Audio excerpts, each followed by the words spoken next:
3 of the 4 best international films came from Japan in 2023, and yet Zone of Interest is going to win Best International Film at the Oscars this year. How unfortunate. Hey there, Cinephiles. Today I'm reviewing Perfect Days. It should be releasing wide here in the US this week, and it's officially nominated for Best International Film at the Oscars. Directed by Wim Wenders, this follows Hirayama, a man who lives a simple life. He cleans toilets for a living, he goes to his favorite spots after work, and before he goes to work in the morning, every single morning, he steps out of his house, looks up to the sky, and takes it all in. This is a slice of life movie. Let's get that out of the way. And although I do like this, it doesn't reinvent the wheel in any way. However, as a meditation on life and the appreciation of it, it still works well. And it does this through its strongest aspect, which is a performance from the wonderful Koji Yakusho. He perfectly exemplifies the core themes and values of this film. Although the performance seems simple at first as he's mostly silent, there lies this impactful performance that is pretty complex through a majority of facial expressions and body language. His unrelenting positivity and acceptance of his life that leads him to being content is beautiful. He's in this everyday routine that you see multiple times and you don't get bored of it. You feel like you're shadowing him day by day as you see him go to the same vending machine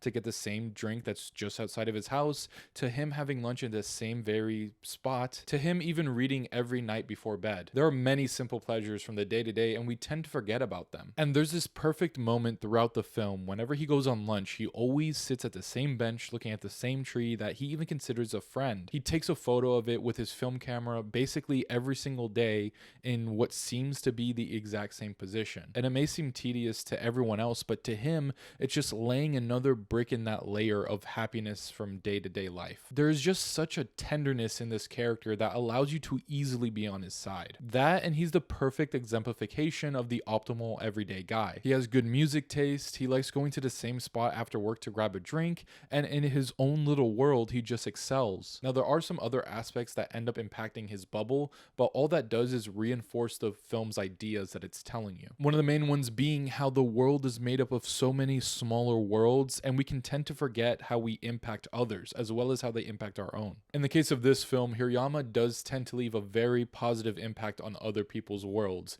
even if they inconvenience his own, within reason, of course. And this film does something so great in which it gives us so much of Hirayama's character, not through dialogue or what we hear about him, but through his actions. And it's because of this that we get this really real and human performance from him. Where this movie isn't quite as strong though is in its other characters. They serve the story just fine, but I really wish I could have built a really strong connection to at least one other person in his world and day-to-day life. And it's not to say that I disliked anyone's performances, it's just no one really stood out. And it's because of that that this film does feel like it's lacking something for me. Perfect Days is a really good look into the character of Hirayama, however, it's far from perfect. I mean, this does speak very well to how much I did end up liking the movie, as I would have liked more from this world. The connections are there and truly felt, but what would have put this film over the top for me was strengthening those connections with some further exploration, because I just really loved seeing people bounce off of Hirayama. And we do get one pretty strong connection, but I won't spoil it here. I just wish we got more of it. I give Perfect Days a 3.5 out of 5 stars. I know there's going to be so many people who will adore this film and its messages, as well as be swept up by Koji's performance, and it's all deserved. But if you're not into slice of life movies, then this is definitely not the film for you. But alright, those are my thoughts on Perfect Days. Be sure to let me know your thoughts down in the comments below. Also, let me know what's your favorite 2023 international film. As always, thank you guys for liking, commenting, and subscribing. Be sure to stay tuned for more Films content, and I'll watch you later.